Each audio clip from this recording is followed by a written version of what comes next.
Welcome to Web Technology for Small Business Seminars. The purpose of these seminars is to help small business get the right start for success on the web. Today's seminar is on what every business needs to know about search with guest speaker David Amerland. But first, let's have a word from our sponsors. First of all, we have Oceanside Chamber where we're conducting this event. Oceanside Chamber is in Southern California. It's right next to the ocean. It has a lot of really neat events. And of course, if you want to go to the beach, if you want a vacation, if you want to do anything along the Southern California coast, Oceanside's a good place to go. Great restaurants, great beaches, great surfing, great kayaking, sailing, all of it. Okay.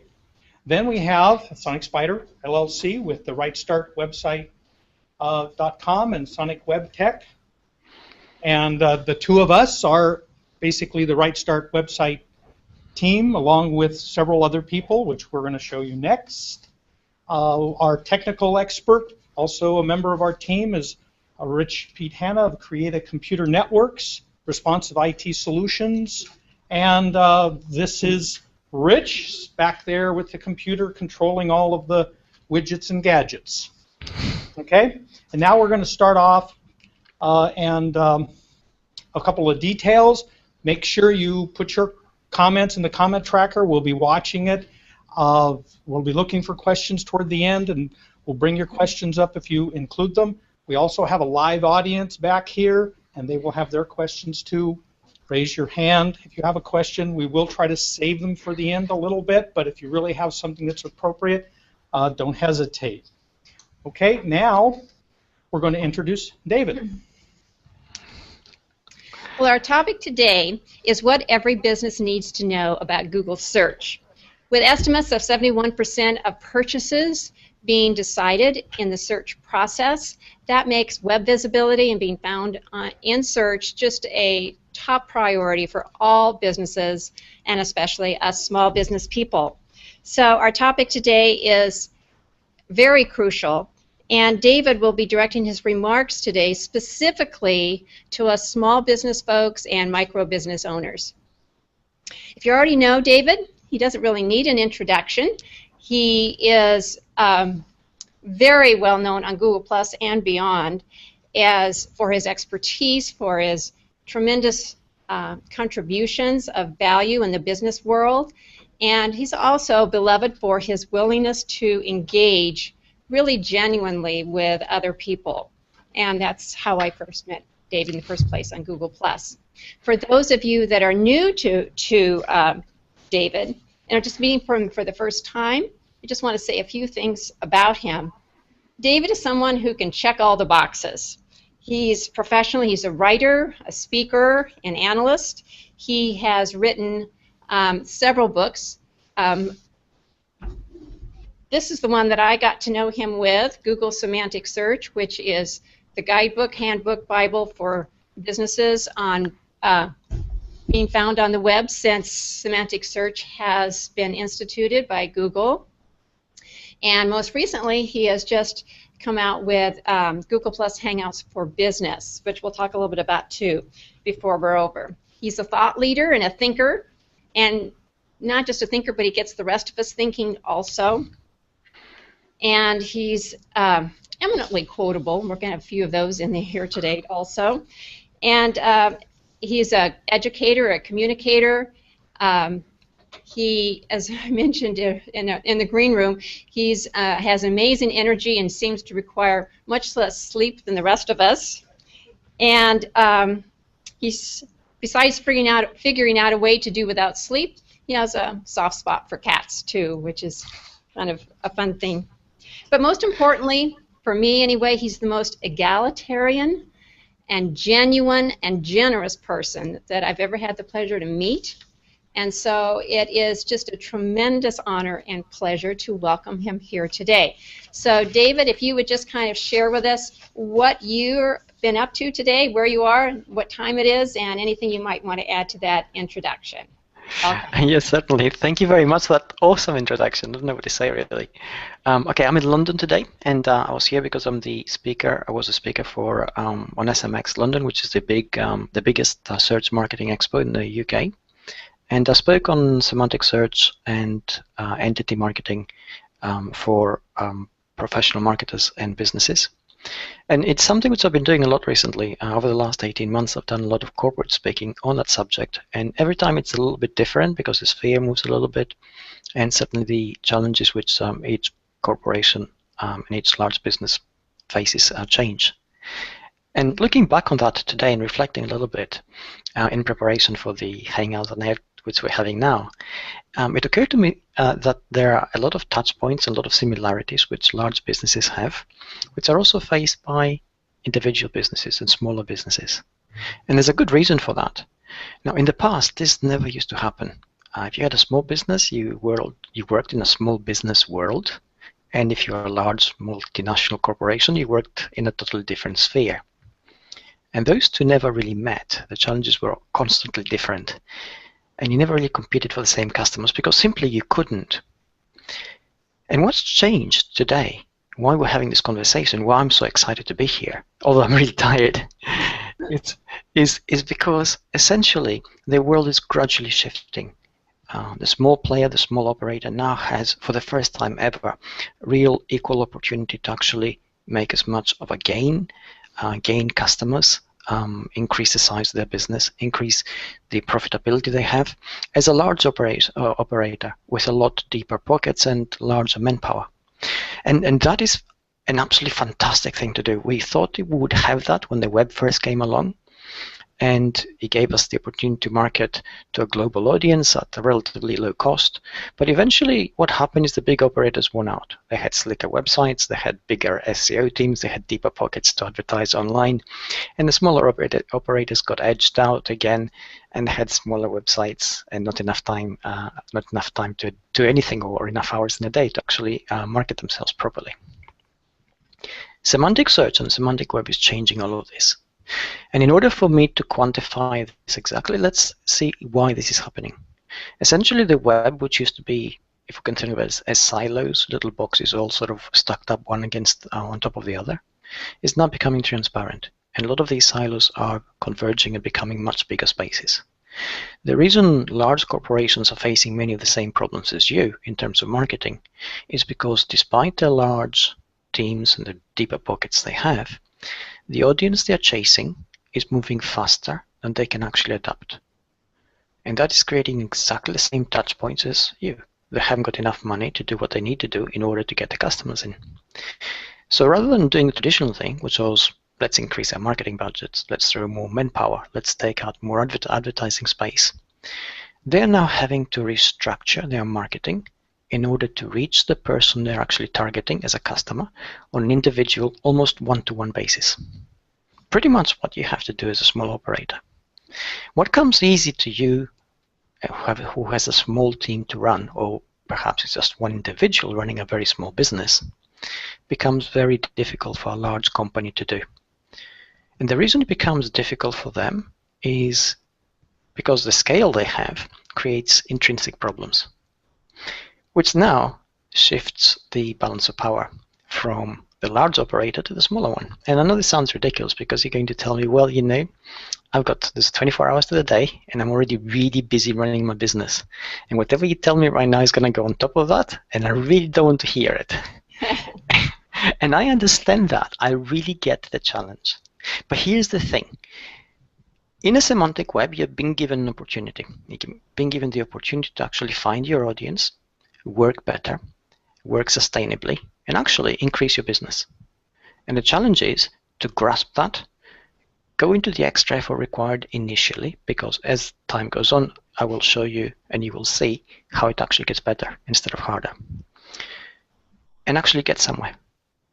And the challenge is to beat that inertia, which the initial change actually requires. And I totally get it. I know it's difficult. I know that when you're struggling to do the things which you're already struggling to do, learning new things or finding the budget perhaps to apportion part of it to somebody else is really difficult. But if you don't do it, then you miss the opportunity and eventually your business will face the same fate that larger operators face if they don't change. And that fate is inevitable. 5 years from now, 10 years from now, the market shift will be so fundamental that doing business as usual will mean doing no business at all. That's a pretty convincing statement. So what I'm hearing and how I feel about it, and I know John does too, that this is really a time. These are exciting times for small business.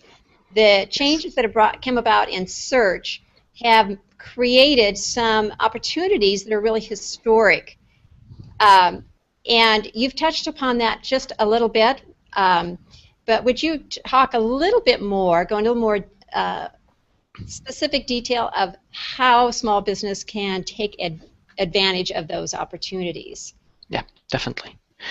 Okay, let's see what actually the change is in search and why it's so radical. Now, if we look at search and search marketing and online marketing, in the past, it was fairly technical to a certain degree. Certainly search was. Marketing, perhaps not so technical, but it also predicated around perhaps buying online ads or creating very slick, expensive-looking websites. There was always a time and cost factor, which a small operator didn't easily have or could acquire. Larger operators, of course, and larger companies always had that. And that was an easy win for them. But with semantic search, this is not the case. First of all, we have a greater degree of transparency in terms of what's happening with customers and companies. So whether you're a large business or a small one, what you're doing is pretty transparent because your customers are connected and they talk to each other. So how you treat one of them is fairly obvious to everybody else who can infer a lot of things from that. You can say to yourself and to your customers, we're the best business possible, buy from us. And the moment somebody actually does, the experience can be so bad that it basically undoes everything that you said. And it can be bad for a number of reasons, but it really doesn't matter. The thing is that in the empowered web, in the transparent web, that bad experience actually propagates through it, and everybody can see it.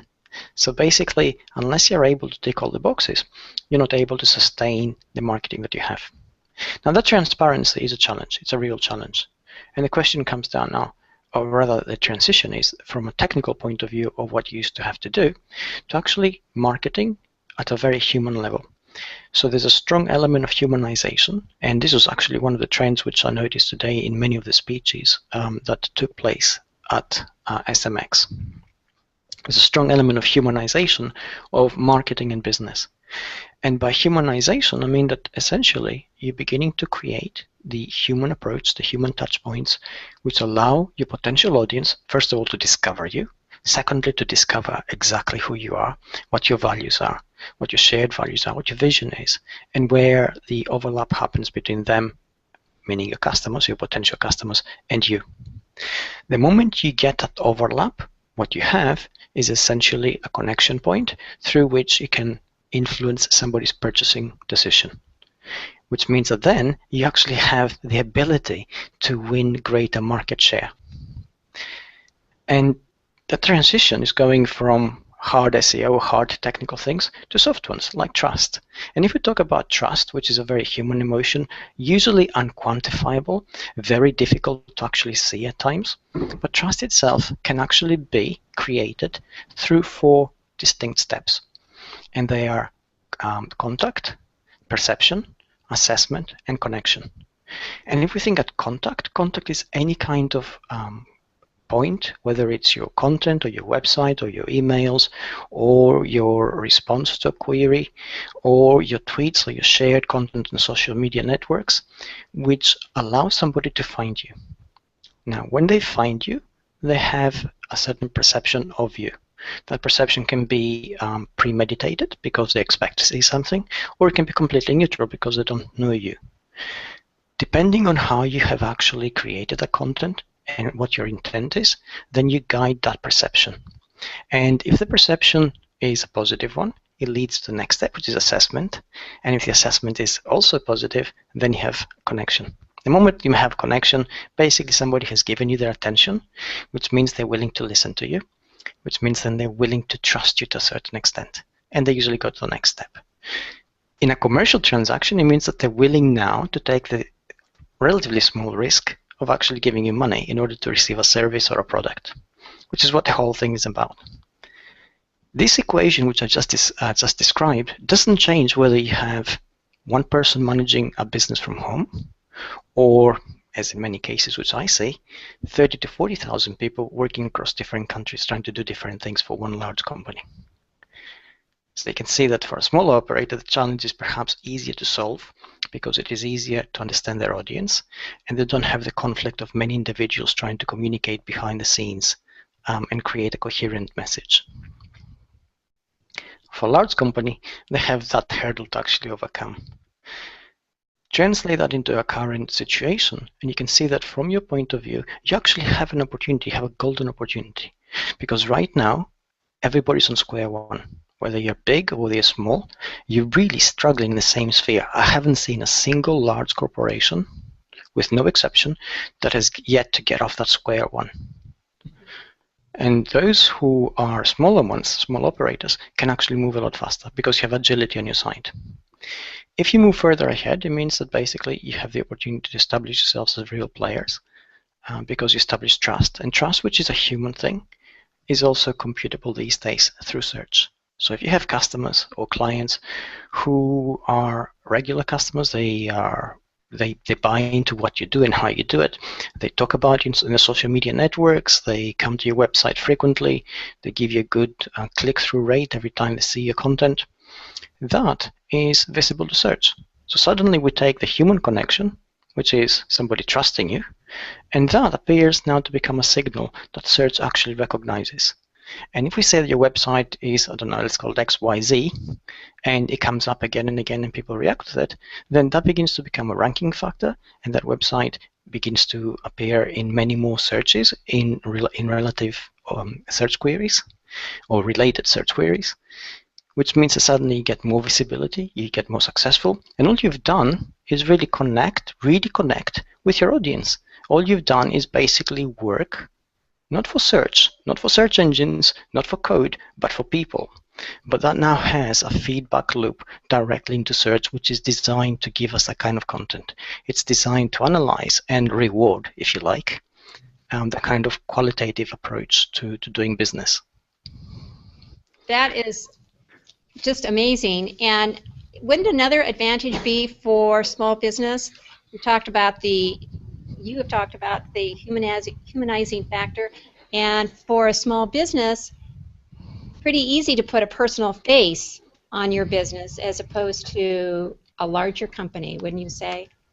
Yes, and here's and I'm very glad you brought this up actually, because most people who go into business, I mean, with a few exceptions, haven't really gone through an MBA. They don't really know a lot of things about doing business, although instinctively know a heck of a lot of things about doing business. And when it comes to the web, or when it comes to presenting ourselves, our first instinct is to copy what we perceive to be slick and perhaps cool or perhaps professional, which means we copy the approach of large corporations which have a really expensive, deep-looking website, a lot of corporate speak there and hardly any people, or perhaps on the About Me page they have their team, and usually, it's, very, very sort of photogenic people smiling. And this doesn't work because essentially all you're creating is a very faceless approach. And although you're trying to create depth and trust, the effect from a human point of view is usually the exact opposite. When somebody is willing to give you their attention, what they need to feel when they're reading your content, and that's every little bit you have there on your website, whether you're describing what you do or how you do it, how you can be contacted, at what times, what hours, and who you are in terms of the person behind it. They want to see a real human presence. And that sounds a little bit counterintuitive. You think, well, if I don't look professional, people are not willing to trust me. Well, here's the fact. Because you're not a brand, people are not willing to trust you anyway. The only time and why do we trust brands? And we need to ask that question.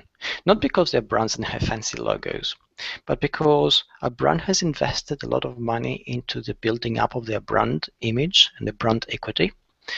And therefore, any single transaction they have with us is so monetarily small that to risk all that equity is ridiculous.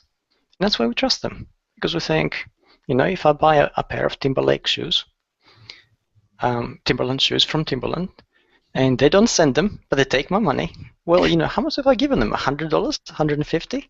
Would they burn their image for $150? Certainly not, which is why I feel confident doing it. But if somebody calling himself Shady Jim on eBay wants $150 to send me a pair of shoes, and he hasn't got any reviews, I'm not going to buy any shoes from him. I can tell you that. Right. There's no trust there. No trust that's been developed. Exactly. Because No there's no relationship, and the only sort of safety net that eBay provides is the review system, which somebody has actually completed transactions. So if he doesn't have that, certainly he wouldn't get my money. And he may be the most honest person in the world. I have no way of doing that, of knowing that. Which brings us now to the humanizing experience of your website or your online business. Somebody going there really needs to know that you're a person who's really willing to take things seriously.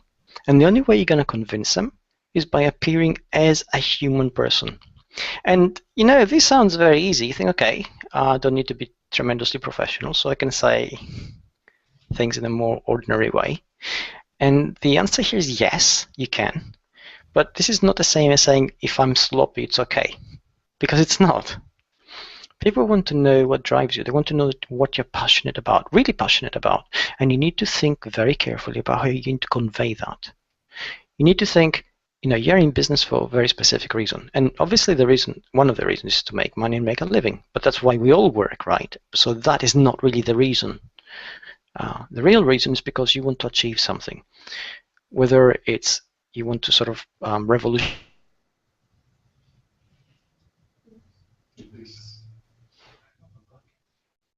We're hoping to get David Amerland back. We seem to have the connection seems to have been lost. So we're going to come back, try him again in a few minutes. But in the meantime, he was talking about the importance of being a human face, a human factor, and that it seems like that would be a really easy thing to do.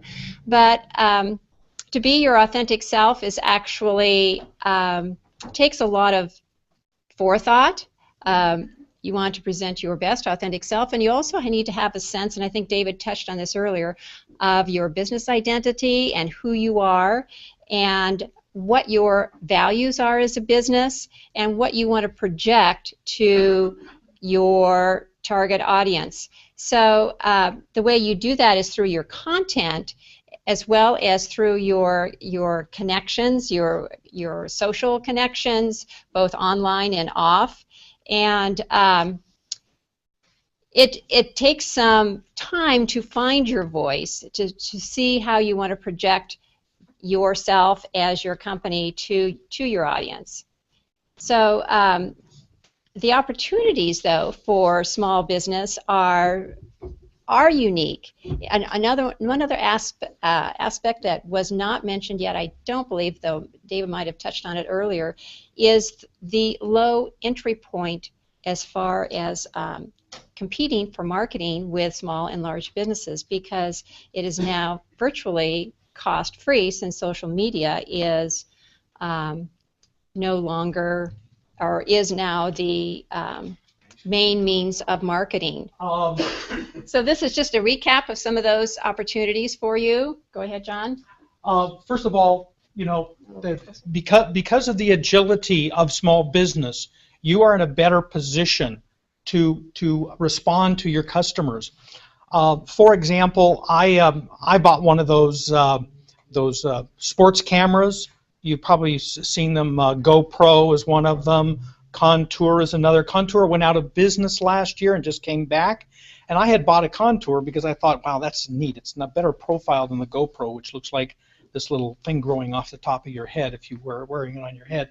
And they went out of business, and mine stopped working. Well, they came back into business, and so I went through their normal support thing and kept trying to get them to give me an RMA to repair it. And I got little to no response from them.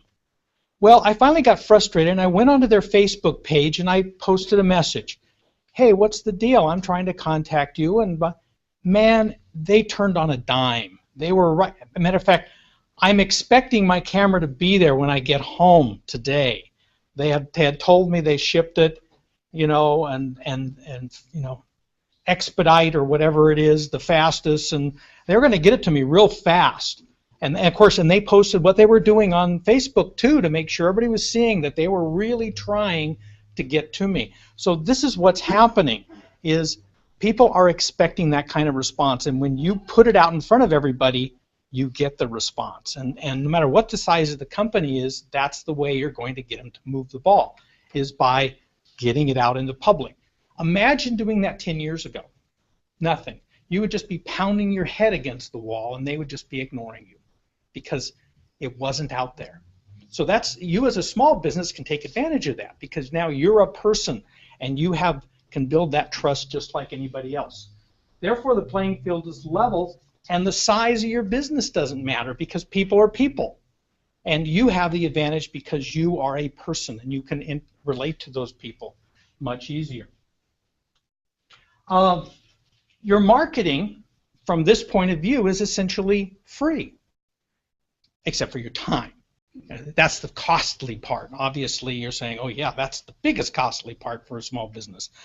But you're not having to pay for it. Imagine the millions of dollars a big business pays. You don't have to pay for that. You just have to get involved with your time, because Google is giving you the kinds of tools that you need to interact. Facebook is also giving you the kind of tools that you need. And Twitter, you've got all these avenues in which to connect to your customer and show your customer that you can respond to their needs. Before we go to the next slide, do you want to see if we can bring David in, and I'll talk just a little bit more? Okay. Yeah, I got a question. The free tools, the first two acronyms, what do they stand for?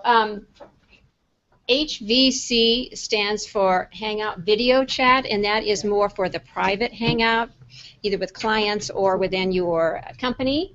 HOA is Hangout on Air, which is what we're doing today and having a few little problems with, but the show must go on. I just wanted to mention something else about great content, because content marketing is now one of the, if not the major way of getting yourself out there. It's not so much selling as and getting putting content out for your customers, but rather thinking of your audience as a potential referrer of your services. People get to know you, get to trust you through your social media relationships, as well as online, as well as your offline activities, and it's letting people know that you can be of help, that you're a resource that can be turned to help them solve problems, to give them information, not so much selling your products or services, though there is some variation depending on what your actual business is. Obviously, if you're in jewelry, you're going to want a jewelry maker, you're going to want to be posting photographs and so forth of your products, but it's more letting people know this is what I've got, rather than sale right now, come purchase. So do we want to go to the next slide now? Are we having any luck with David? Yeah, I'm back. Oh, wonderful. There you are. I'm sorry about that. They apparently turned off the router to restart it. The server. Yeah. I said, you can't do that. I'm in the middle of a conference. Oh, we're so sorry. I said, okay. Well, we were in Plan B. We're very glad to switch back to Plan A. So, David, rather than try to pick up the thread, I thought I would get to a question I think probably a lot of people have in their minds, since we did lose a little bit of time there. And if you wouldn't mind talking about what you feel would be, on a real practical level, what the top 2 to 3 action items are for a small business to leverage all the changes going on in search. What, on their to-do list, what's the top 1, 2, 3 type things? Okay, let's do that, because that's very practical. And let's think straight away. Local businesses or small businesses usually are local. and they have a local impact. So you really need to work smart and leverage that. So working from a local basis and beginning to gradually grow exponentially as you begin to work on a wider area. And how do you do that? Well, first of all, on your own website, you need to find the audience which is local, which is happy with you, and can amplify your presence.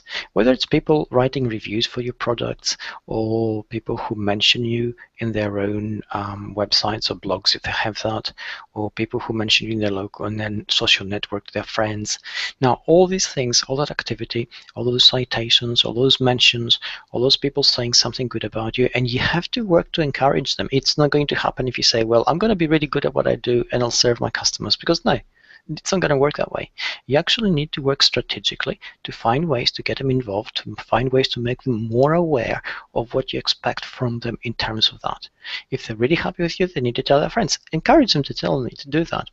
Work perhaps on a small campaign. Have a small competition for the best tweet about great service.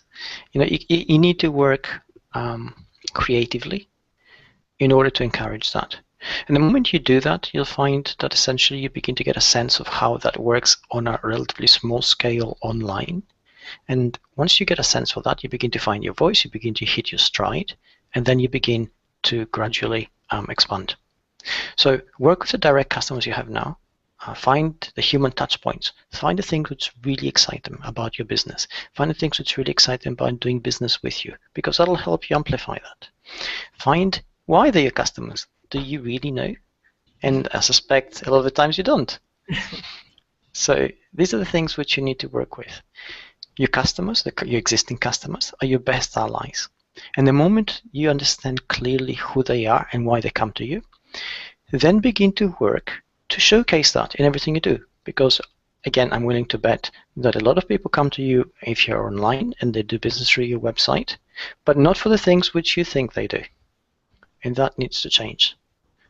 And because there's a disconnect at the moment, those who are not your customers and come to your website do not become your customers because they fail to see what they expect to see.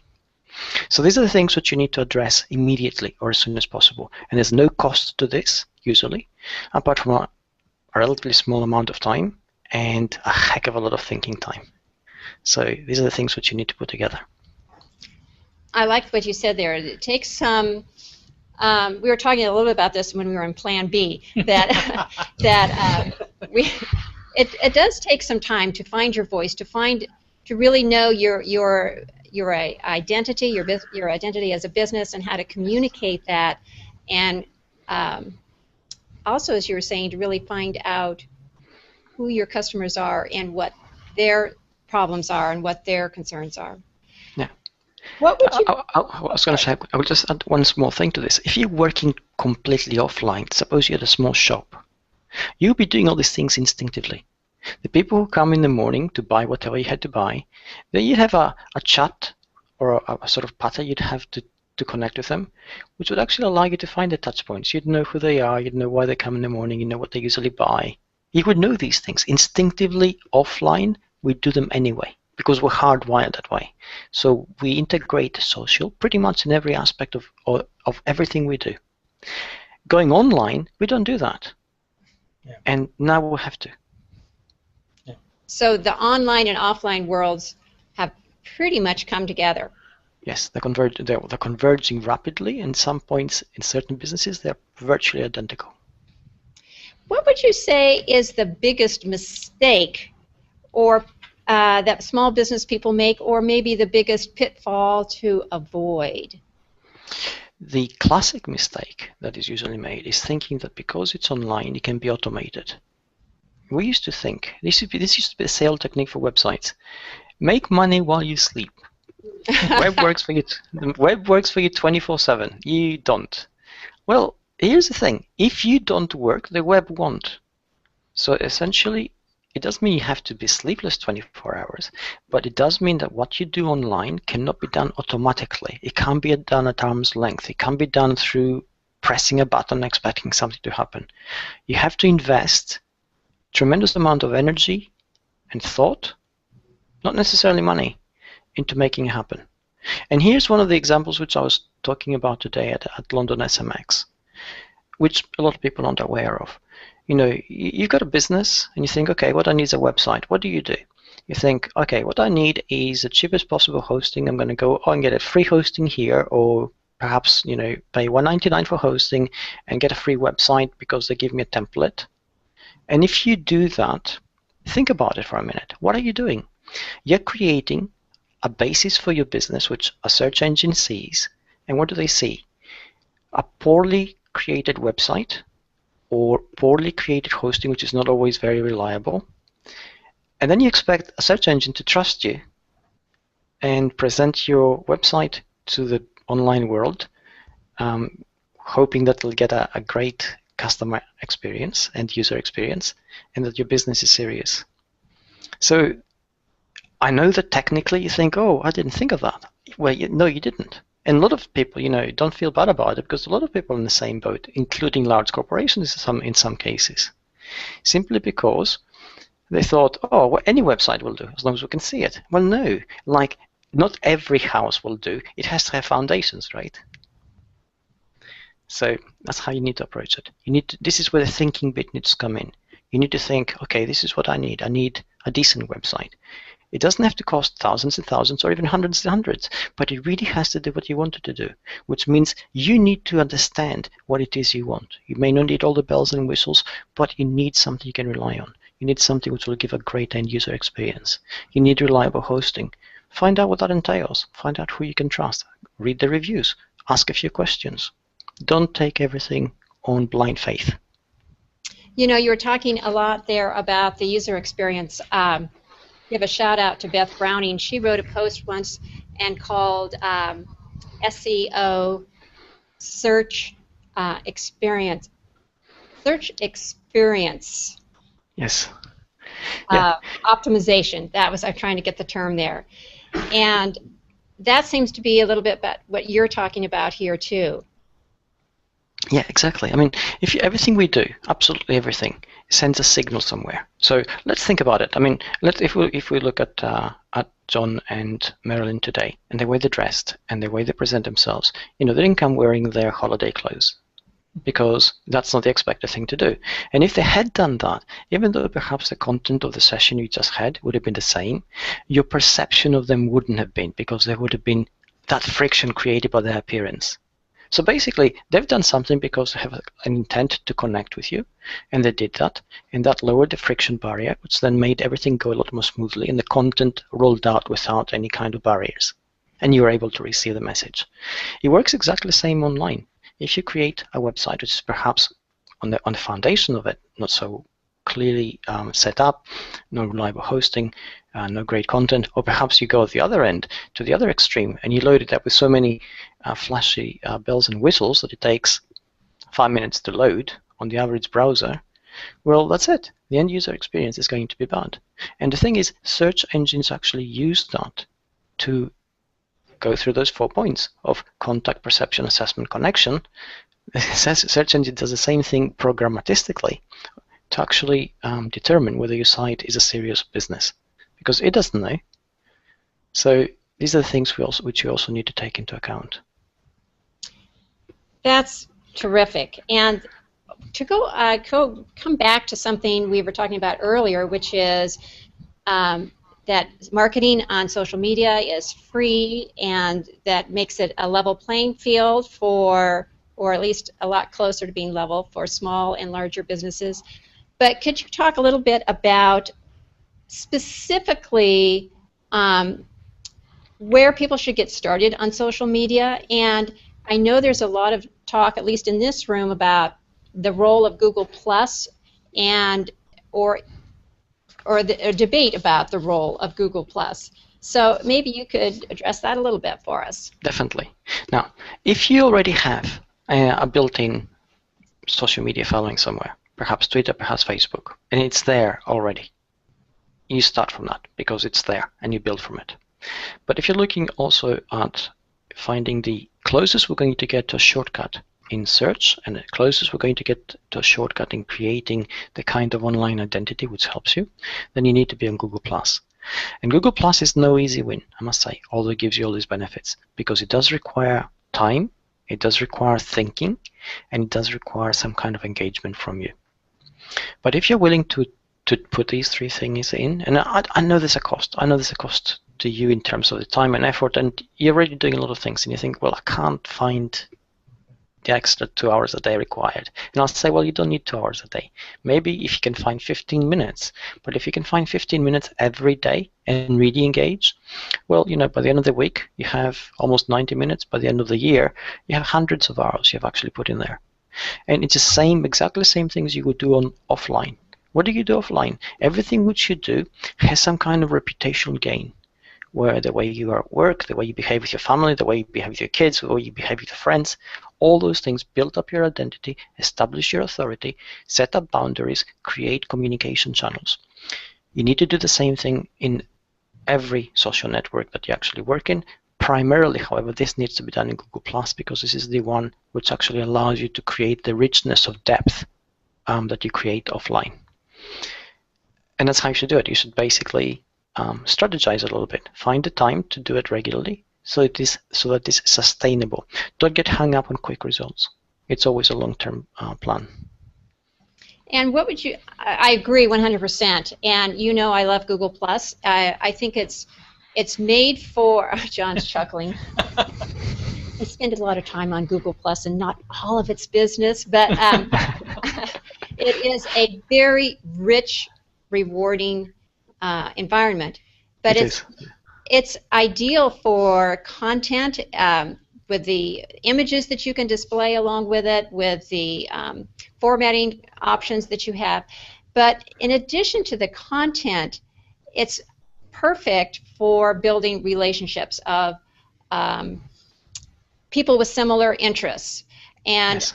One more SEO acronym. This one comes from Wade Harmon, and he uses SEO as searching for like-minded people, engaging with those people, and then opportunities develop because of that.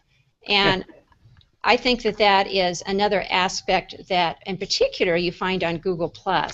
Yes. And again, in the offline world, we constantly work like this. I mean, it doesn't matter what kind of professional you are in the offline world. The moment you meet people in any kind of context, you are alert to the possibility that opportunities can arise from that. You tell them who you are, you tell them what you do. If you have a business card, you will give it to them, but in a nice way. You don't go around passing a business card to strangers, right? But it's part of the subtle relationship building that creates and generates opportunities offline. For the first time ever, we can actually do this online. And Google Plus certainly allows you to do that in a very nuanced way. And personally, I'm a deep fan of what it does. I think in the semantic search world, it's a very powerful asset to have on your side. And you touched on this a little bit, but maybe a little more directly.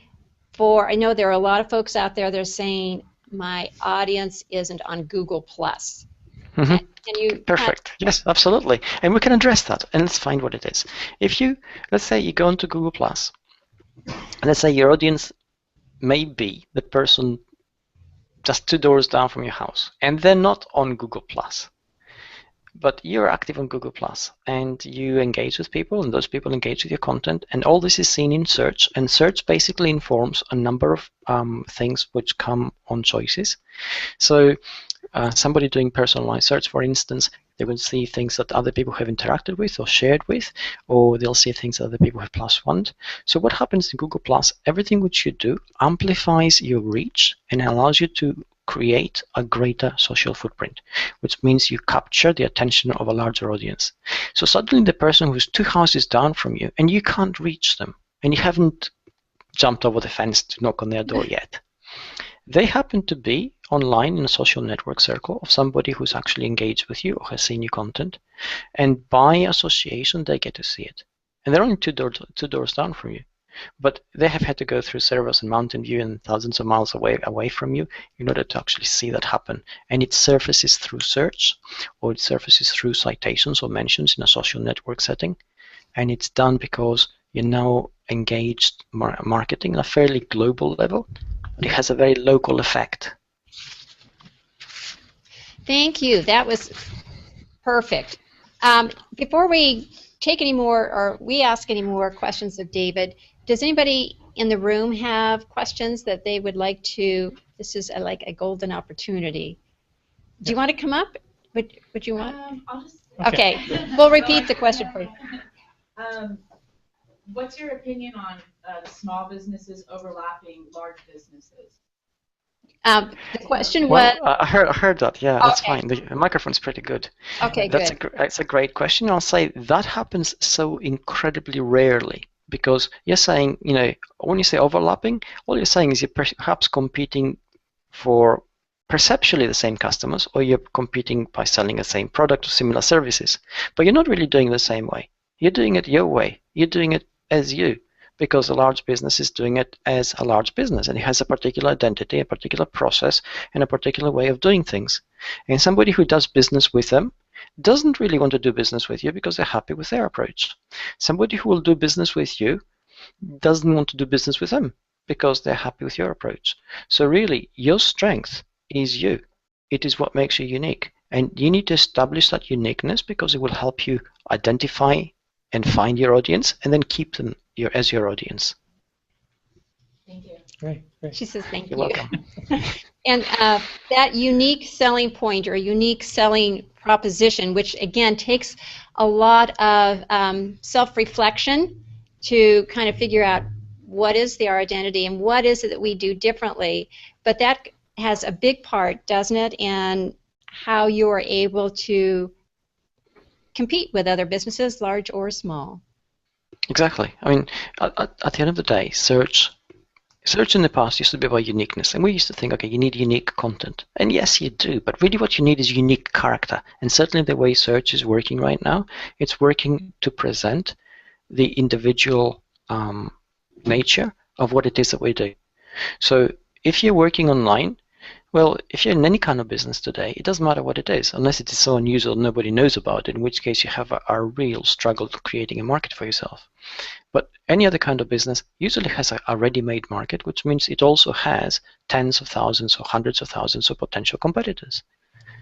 But you're not really competing with any of them because you came in the market to do things your way, not the way anybody else is doing it. And if you're copying somebody, then you don't know why you're in business. Just copying them is not going to work for you.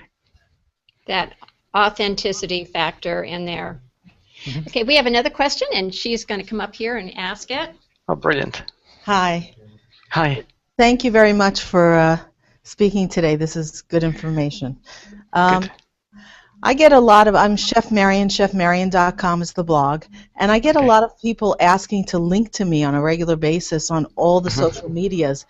And I'm wondering if you think I should just say yes, or should I worry that some of these people wanting to link to me have other agendas? Well, by and large, somebody linking to you, giving you a link, for instance, linking to your content, shouldn't even need to ask you, right? Because what it is they love what you're doing and they're really happy promoting it.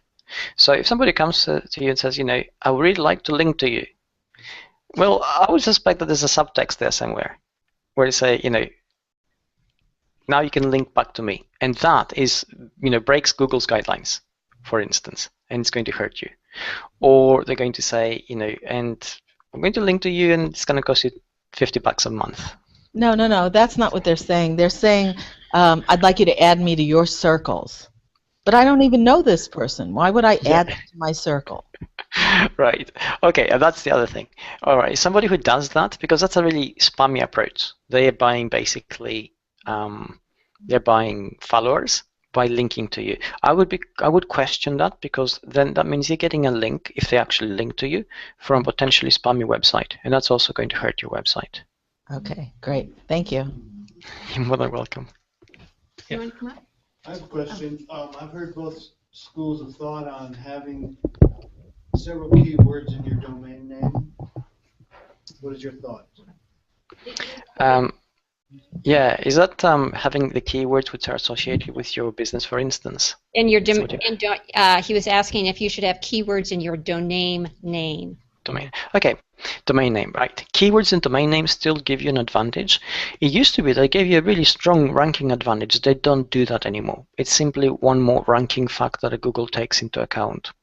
Having them, provided that they're, you don't have like 10 keywords in there in a very unnatural kind of domain, isn't going to hurt you. But it's not going to give you a shortcut to ranking above your competitors. You still need to have great quality content and a great end user experience, which is what search engines are actually looking for. Great. Thank you. Yeah. You're welcome. Oh, Sure, no, this is what we're... How often do you think a small business should update their content as like fresh content? Well, the answer to that is as often as necessary.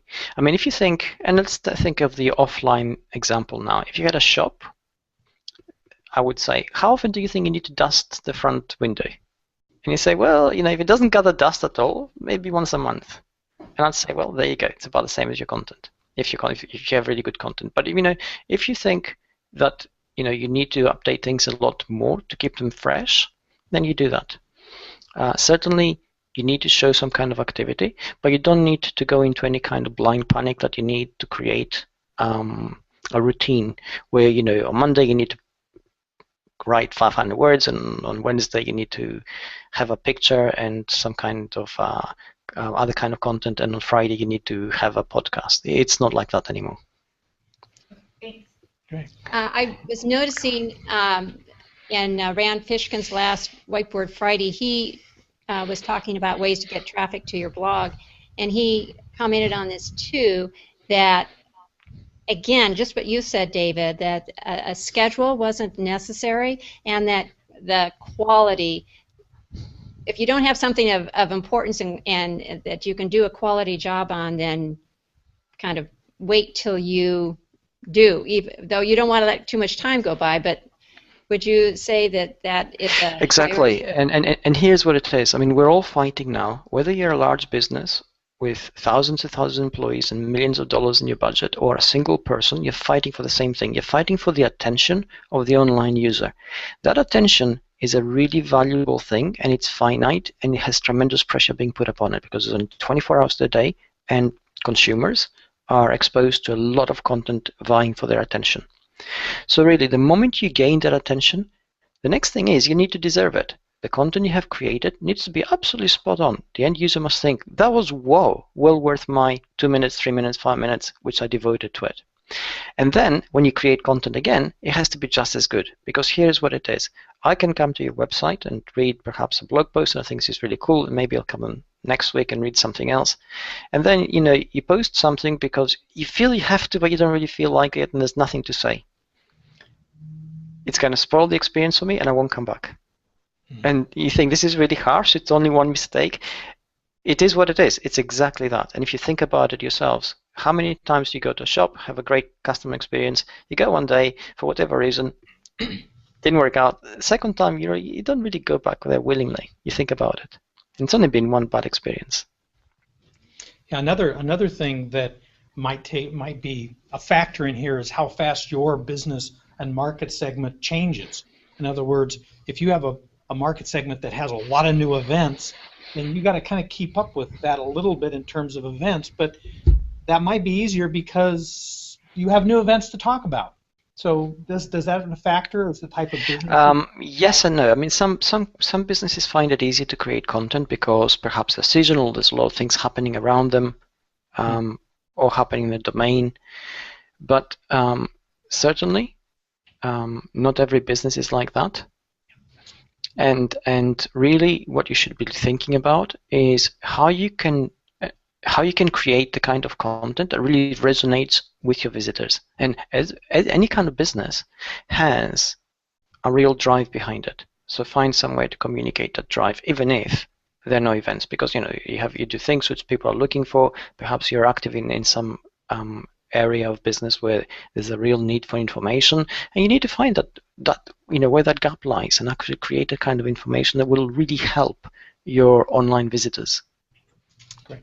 Great. Fabulous, thank you. And before, we're getting sort of near the end, but I did want to come back to your most recent book, which just came out, which I love. David Amerland is just an amazing writer, and he has a tremendous ability to make something complicated. He doesn't oversimplify, but he makes it very easy to understand. And he's done so again in Google Plus Hangouts for Business. But I was wondering if you would talk for just a moment before we wrap up here, why you decided to follow Google Semantic Search with a book on Google Plus Hangouts. Well, funnily enough, it's the next natural step. Hangouts on Business. Google is let's backtrack a little bit. Google is actually putting quite a heavy investment in understanding the meaning of video, and within Google Plus, it looks at the connections and the connectivity, who's actually engaging on video, what those people and those profiles are doing, what are they known for, how the comments go, who else engages with the video after it's over. And certainly on YouTube, it transliterates everything, and Google's speech recognition engine is pretty good. So everything that goes on in a Hangout on air is actually analyzed and indexed. So this was the next natural step in terms of semantic search, because it's part of relation building. It's part of the semantic building of connections between people and businesses, part of the identity building that's happening on the semantic web. So it was a relative easy step for me to go to that one. Well, his books are available on Amazon, and I just can't recommend them enough. I've read them multiple times and was highlighting and so forth again before this presentation, and they're just so informative and so readable. You'll just learn a ton. David, we're kind of at our ending point here, and I know you're exhausted, but do you have any parting thoughts before we sign off? Yeah, is it before I finish this? I mean, I'm willing to take another question if there's one. Does anybody have a? He's up. We've got a great.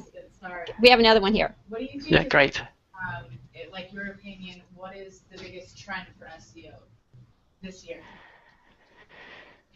Okay, really the trend is towards quality, and when we're looking at quality, because quality is so subjective, but search engines actually are using metrics for this, and it's worth bearing in mind what the metrics are. And I'll give them to you in order of importance. The primary metric that search engines are using in quality is loading speed of your website. So if your website is slow, even if it's slow by milliseconds, and then if there's two websites doing the same thing, the one slower by milliseconds will come up second rather than first. So you need to make sure your website is as fast as possible, and here your hosting can also play a part, as well as the way your website has been constructed, your choice of images, and the way that it's been put together.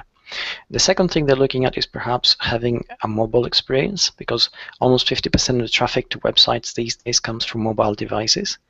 If you don't have a website optimized for mobile, then you're missing out on a large segment of the traffic which you'll have. So this is what you also need to bear into account. And Google also uses the fact that there's a mobile website or mobile accessible website as one of its metrics for quality. And the third thing, the final thing, is the end user experience. And how do we measure the end user experience? Well, if you have a lot of people who come to your website and then they leave within 30 seconds, it's highly unlikely that you're giving them the kind of experience which they expect. And that's what Google is actually using as quality. And you need to be aware of this. You need to be using your analytics to actually see what happens to your website traffic when it lands on your web pages. Do they stay there? Do they go and see a second page? Or do they leave after 30 seconds? If they leave after 30 seconds, you need to take measures. You need to do things a little bit differently. Thank you. Great. Wonderful. Thank you. You're more than welcome. Anyone else before? Well, David, we cannot thank you enough. This has been just the most amazing opportunity for all of us. We also want to thank man behind the curtain, Rich P. Hanna, who we don't have the traditional film strip, so he's not visible, but he's been making this all happen for us. And we'd like to thank Scott Ashton and the Oceanside Chamber of Commerce. We would not be able to pull this off. We're on satellite at our house. We would no way be able to get you all in our living room anyway. So we really appreciate the support and sponsorship of Oceanside Chamber. And then David, once again, our thanks. Thank you. Let's give a round of applause. Thank you for the opportunity. Thank you once again, and take care. Thank you. Bye. Bye-bye.